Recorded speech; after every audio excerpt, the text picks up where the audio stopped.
দেশ জুড়ে চলছে আবহাওয়ার বিচ্ছিন্নখলা এবং এর মধ্যে শুরু হয়েছে পশ্চিমবঙ্গে প্রবল বৃষ্টিপাত এবং ঘটনার সূত্রে জানা যাচ্ছে এরকম বৃষ্টিপাত ঘন্টাখানেক আরো চললেও বন্যার সম্ভাবনা হতে পারে এবং এর থেকে হতে পারে অতিরিক্ত জল এবং পুকুর এবং যত রকম ঘাটমাট এরা জমে যেতে পারে। কিছুক্ষণ আগে ঘটে যাওয়া ঝড়ের কারণে উড়ে গেছে অনেক গরিব ব্যক্তির টিনের চাল এবং উড়ে গেছে অনেক ব্যক্তির খড়ের এবং টালির চালও।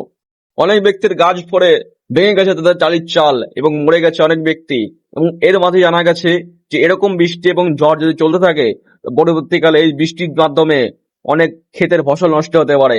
কিন্তু পাট চাষীদের জন্য খুব ভালো খবর, এই বৃষ্টি যদি হয় জমিতে জল জমে বা আপনাদের পুকুরে যদি জল জমে তো এই জলের মাধ্যমে আপনারা পাট বাছাই করতে পারেন, সেজন্য পাট চাষীদের জন্য খুব ভালো খবর। ওয়েন্ডি অ্যাপে স্যাটেলাইটের বর্ণনার মাধ্যমে দেখা যাচ্ছে যে পশ্চিমবঙ্গে কৃষ্ণনগর, এদিকে বগুড়া, এদিকে কল্যাণী, বনগাঁ সহ প্রভৃতি জেলায় মানে নদিয়া এবং দক্ষিণ চব্বিশ পরগনা সহ আশেপাশের জেলায়, এদিকে দেখা যাচ্ছে মেদিনীপুর এলাকায় দেখা যাচ্ছে প্রবল বৃষ্টিপাত। স্যাটেলাইটের মাধ্যমে এটাও দেখা যাচ্ছে যে এই বৃষ্টিপাত সহজে যার মতো নয়, কেন মেঘটা চারিদিক থেকে আসছে।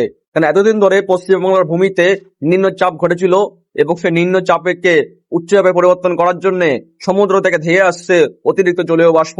স্যাটেলাইটের দ্বিতীয় গ্রাফ চিত্রের মাধ্যমে আমরা দেখতে পাচ্ছি যে পশ্চিমবঙ্গের সামনে যে বঙ্গোপসাগর আছে সেখানে কোনো ঘূর্ণবাদ বা সেখানে কোনো ঘূর্ণিঝড়ের সৃষ্টি হয়নি, কিন্তু পশ্চিমবঙ্গের ভূমিতে অতিরিক্ত গরমে থাকার জন্য সেখানকার অতিরিক্ত জলীয় বাষ্প এখানে ঠান্ডা করতে চলে এসছে এবং অতিরিক্ত বেগে এরা আসছে বলে আমরা ঝড় এখানে লক্ষ্য করতে পারছি। কিন্তু বর্তমানে এখনো কোনো ঘূর্ণিঝড়ের আমরা সম্ভাবনা দেখছি না এবং আগামীকালে বা আগামী এক মাস বা 2 মাসের মধ্যে হতে পারে বলে জানা গেছে।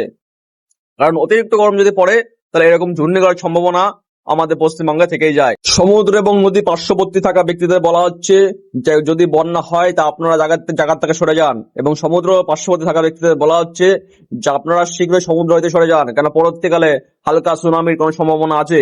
এরকম সুনামি হয় না কিন্তু ঝড়ের কারণে হতে পারে। তো আজকের জন্য ভিডিও এখানেই, গুড বাই।